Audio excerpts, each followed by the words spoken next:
சீக்கிரமும் இப்போ வந்து மனோஜ் இறந்துட்டு ரோகிணி கூட்டனால வந்து வீட்டுக்கு வராங்க. வந்து வரும்போது இப்போ வந்து அங்கே ஒரு நாய் இருக்கு. நாயை வந்து இப்போ வேணும்னே கல் எடுத்து அடிக்கிறாங்க. அந்த நாய் வந்து மனோஜை கடிச்சிடுறாங்க. இப்போ அந்த மனோஜ் வந்து வலிக்காக துடிச்சிட்டு இருக்காங்க. வீட்டுக்கு கூப்பிட்டுட்டு வராங்க. விஜயா இதை பார்த்த உடனே என்னங்க என்ன ஆச்சுன்ட்டு சொல்லிட்டு பயங்கரமாக கத்திட்டு இருக்காங்க. இந்த மாதிரி தான் உங்கள் பையன் வந்து நாயை கல் எடுத்து அடித்தாங்க, அதனால நாய் கடிச்சிருச்சுன்றாங்க. இந்த மாதிரி எல்லாம் பழி வாங்குமான்றாங்க. ஆமாம், பழி வாங்குன்றாங்க.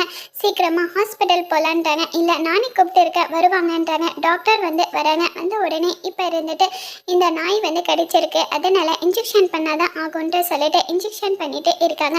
இருக்கும்போது நாய் இப்படியெல்லாம் பழி வாங்குமான்றாங்க. ஆமாம், இதுக்கு மேலே நீங்கள் எதுவும் வந்து ஃபீல் பண்ணாதீங்க. அந்த நாய் வந்து உயிரோடு இருந்த இவங்களுக்கு உயிருக்கு எந்த ஆபத்தும் இல்லை. அந்த நாய்க்கு எதனா உயிருக்கு ஆபத்துன்னா இவங்க உயிருக்கும் ஆபத்து வரும்ன்ட்டு சொல்லிட்டு சொல்கிறாங்க. இதை கேட்டு விஜய் ஒரு பக்கம் பயங்கரமாக ஷாக் ஆகுறாங்க. இன்னொரு பக்கம் ரோகிணி நம்ம நினச்ச மாதிரி எதுவுமே வந்து மனோஜ் வந்து ஸ்கூலுக்கு போகலை, அதுவே சந்தோஷம்ன்ட்டு சொல்லிட்டு ஒரு பக்கம்